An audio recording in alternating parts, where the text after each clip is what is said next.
My girlfriend threw a fit one night and told me to quit tracking her location because it felt controlling and suffocating.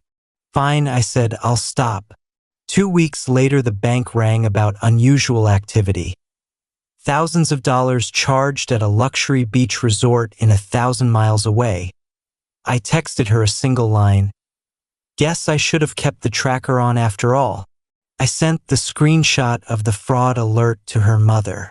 Patricia's reply was 4 words. Stay put. She'll manage. I'm not proud that I ever looked at her live location, but when your partner of 1.5 years, 6 months living together, suddenly starts acting cagey, and you still have the shared Find My access she herself demanded for safety, curiosity wins. Sumi.it blew up over dinner.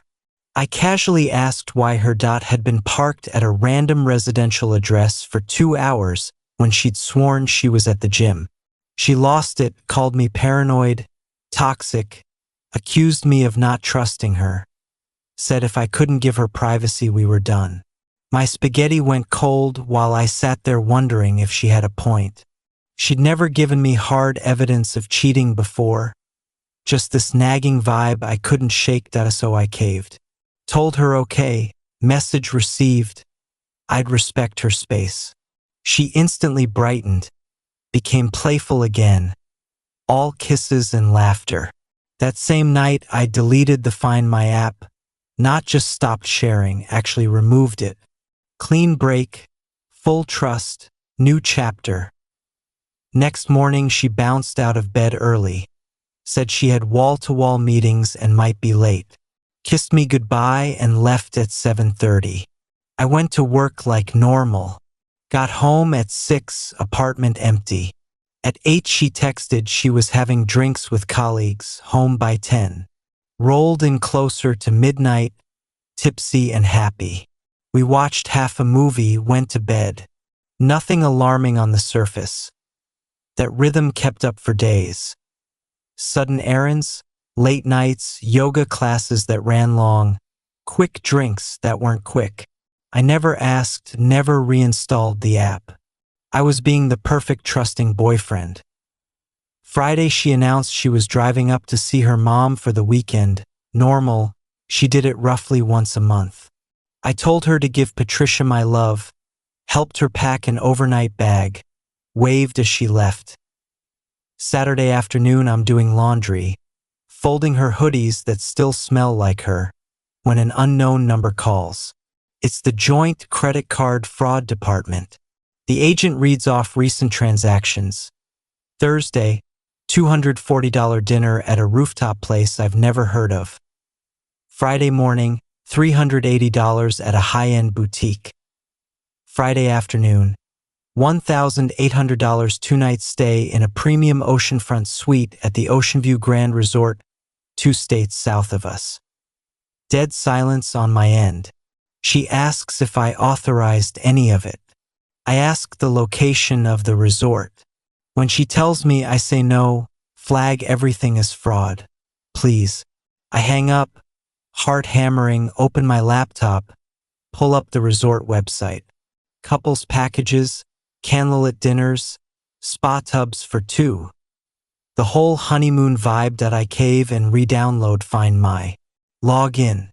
Her little icon is glowing directly on top of the resort's pin. 2:47 p.m. Saturday. I screenshot it. I open the banking app. More screenshots of every charge. Then I text her something innocent. How's your mom? An hour later, great. Just having lunch. Catching up XX. Me. Nice. Tell her I say hi. Heart emoji back. I sit there with this growing folder of evidence. Part of me wants to speed down the interstate and kick the door in. The saner part wins, for now. Instead I text Patricia, hey, quick question. Is Brittany with you this weekend? Reply within minutes. No, sweetheart. She told me she was spending it with you. Everything okay? Screenshot. Added to collection. I don't answer Patricia yet. Just stare at the proof that Brittany fed us both different lies. Saturday night, Brittany texts, "Having the best time with mom.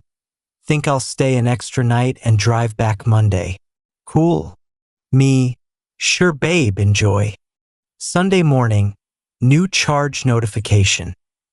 $86 brunch at the resort's seaside restaurant. Screenshot. Pile keeps growing. She sends me photos throughout the day, selfies with mom, except every picture is obviously cropped. You can see a tanned male forearm, someone's shoulder in a linen shirt. She's not even trying. Sunday night, heading to mom's for dinner, leaving first thing tomorrow. Me, "Drive safe. Love you." I don't type the last 2 words back.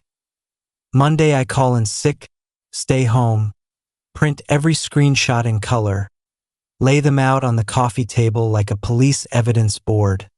Chronological, damning, beautiful in its clarity. I pack a go bag with a week's clothes and my laptop, set it by the door, text my buddy Steve that I might need his couch for a few days. He says doors open. 1:15 p.m. The front door opens. Brittany walks in bronzed, glowing, hair salty from the ocean, smiling like she just had the best weekend of her life. "Hey baby, missed you so much." She leans in for a kiss. I stay seated, nod toward the table. The smile dies on her face.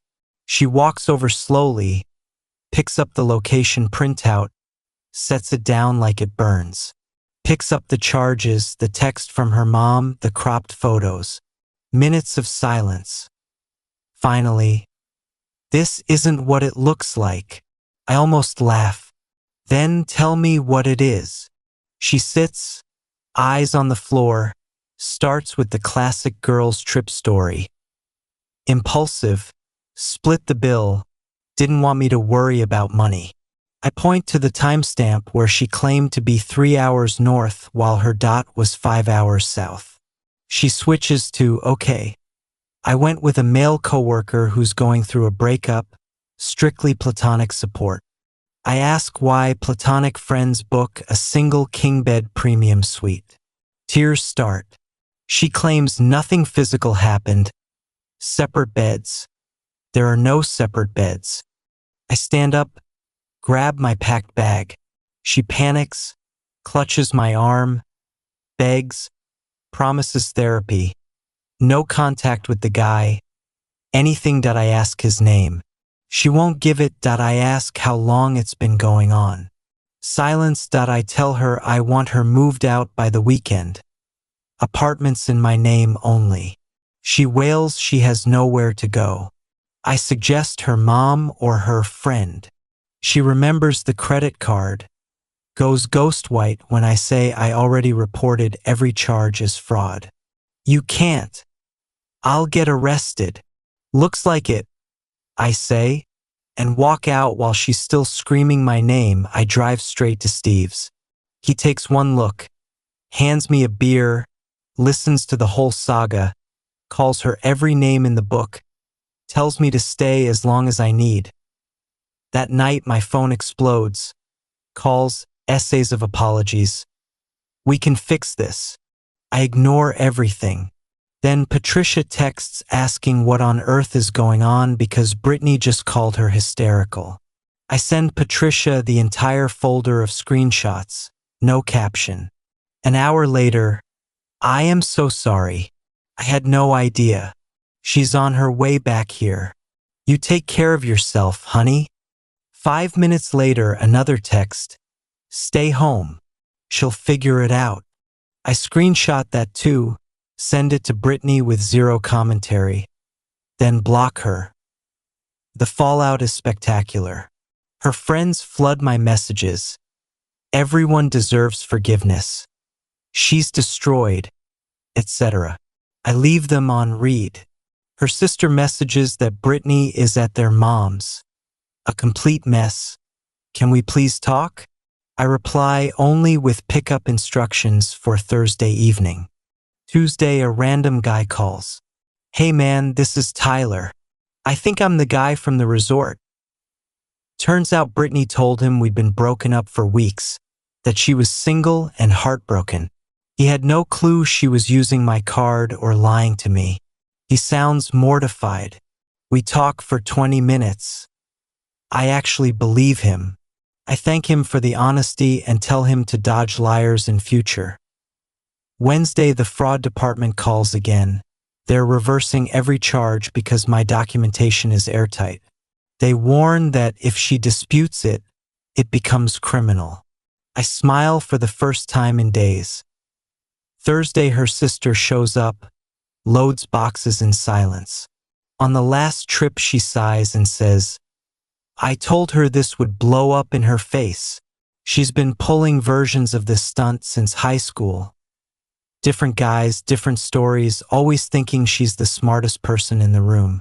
Mom finally stopped cleaning up her messes after the last one.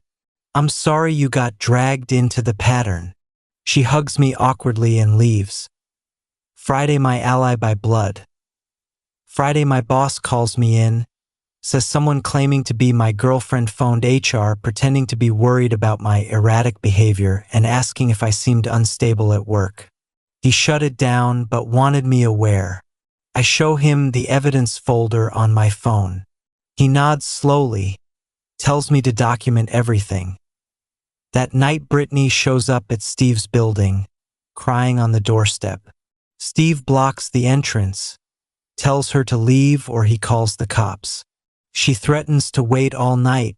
He starts dialing 911. She flees. We file a police report that night just to have paper trail it. Saturday, I go back to the apartment for clothes and find her inside. She kept a copied key. I hold out my hand.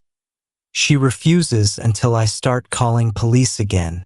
She hurls the key, storms out. Cops arrive minutes later. I'd actually called from the parking lot when I spotted her car. New report, new incident number, strong suggestion to rekey immediately. Locksmith is there within the hour. $300 I happily pay. Sunday, Tyler texts that Brittany reached out trying to restart things with him, claiming she's now officially single. He shut her down and wanted me to know in case she tried to weaponize him later. Monday, Patricia calls. Exhausted, apologetic, says Brittany is still at her house, refusing to accept responsibility and painting me as the villain. Patricia told her daughter point blank what she did was unforgivable and to leave me alone. We talk for a while. She wishes me someone who actually deserves me, that I move back into my own place that week.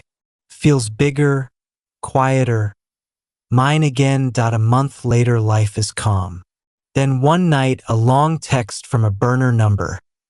Diagnoses, therapy, please for forgiveness someday. I screenshot, block, add to the folder. 3 months post blow up, I bump into Tyler at a bar. We laugh about the absurdity, end up grabbing beers the next week. Actually become friends. One evening, I pull into my parking lot and see Brittany sitting in her car outside my building. I walk past without a glance. An hour later, her car is gone, and it's the last time I ever see her. Word reaches me later she moved cities for a fresh start. I genuinely hope she gets the help she claims to be getting. People ask if I'm dating. Not yet. I'm lifting heavier, laughing louder, trusting my gut faster. That uneasy feeling I had weeks before the resort, that wasn't paranoia or control. That was my instinct screaming while I gaslit myself into silence. Lesson learned. When someone flips out over basic accountability and makes you feel crazy for noticing inconsistencies, that's not a red flag. That's a whole damn parade. And yeah, I stopped checking her location exactly like she demanded. Turns out she figured it out after all, just not the way she expected.